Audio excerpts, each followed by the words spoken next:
Do I have any hobbies outside music? Do I actually have a life that doesn't involve music?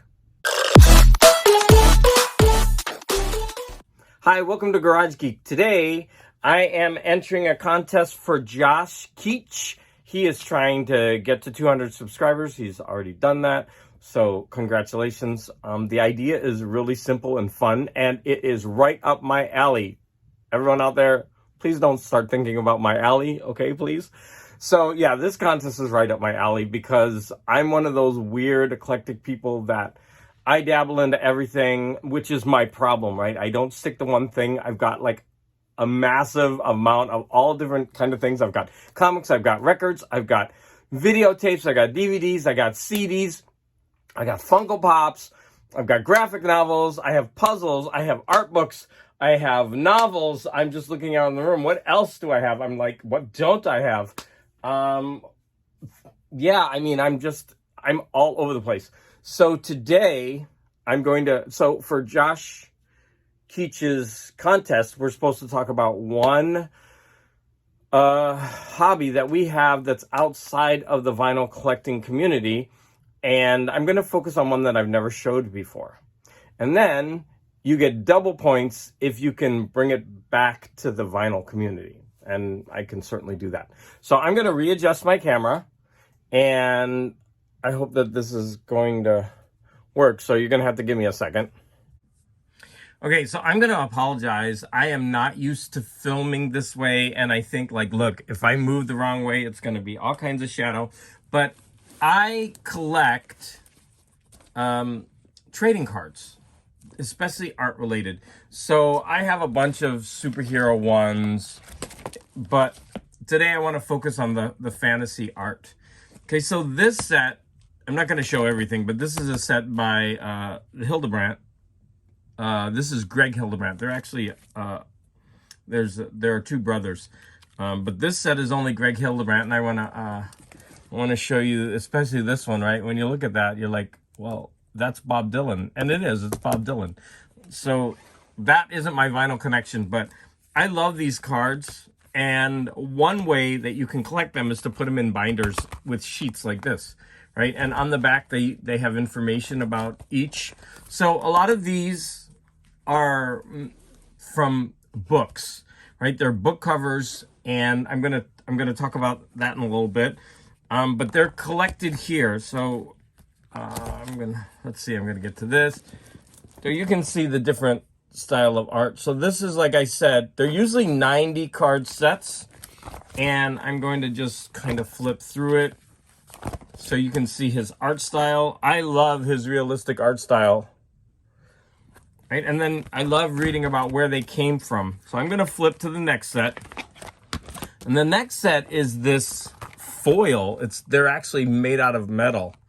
And so this is also a Hildebrandt set, but they're both brothers.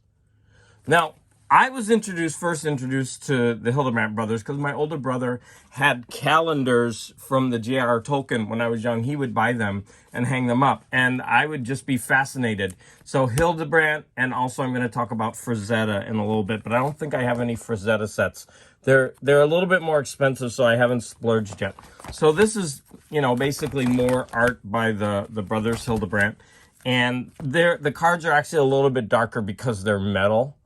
But the art is still amazing. Okay, so that is one group. I actually have them in these an alternate way. Let's get rid of Red Sonja. That's too risque.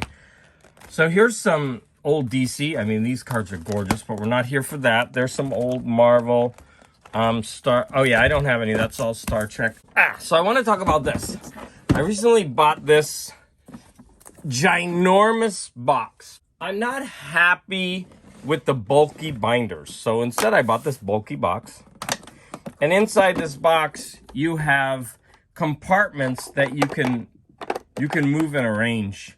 And right now I've got a lot of card decks in here. I could make a separate video on those.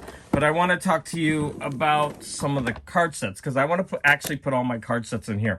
And there are two ways to display your cards. You can use these very thick plastic covers for your cards, and I'll show you an example. Or you can use these card sleeve protectors. I'm going to show you examples of both with fantasy cards. So, here's some of those Hildebrandt cards that I'm kind of switching over to these. And what's really nice is you can take them out and you can play with them. Like I'm going to be playing. Well, I kind of am. Oh, this is an awesome one, right? This is from John Christopher's series, The Tripods, right? And this is from the White Mountains. Oh, I loved those books when I was a kid. Okay, so basically a lot of fantasy, but it's really nice that you can have them in these little binders, these little very durable plastic sleeves. But you can also just put them in these.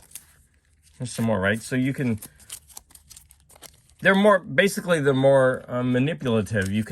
I think you can enjoy them a lot better this way when you have them in your hands like this. So these are my fantasy art cards that I'm totally into, as if you could tell. I'm just geeking out right now. So there are other mediums for these card arts, because you can actually easily make them into magnets. So these are two Alex Ross art covers, and then this is more traditional art that I bought at art museums. But the Frazetta and the Hildebrandt art is definitely available as magnets. I just don't have any. So many of the art that I'm talking about comes from sci-fi and fantasy books. And I didn't run in the house and grab some. I do have some, but I had this available. So you could see this old science fiction book with this crazy art. But there's a lot of people out there who actually just collect these books, and they collect the art.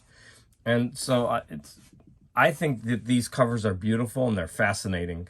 Many of these cards come from books and magazines. So here would be an example of that art style that is first probably used on a magazine and then later could easily become a card.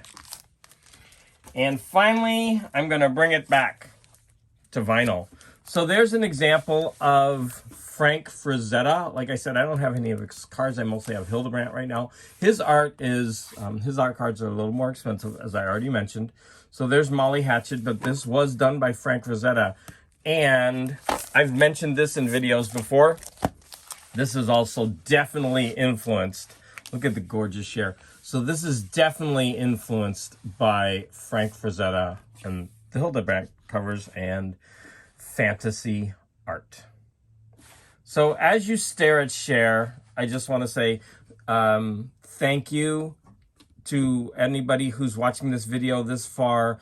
Please like, subscribe, hit the notification bell, and thank you for Josh Keach for the contest.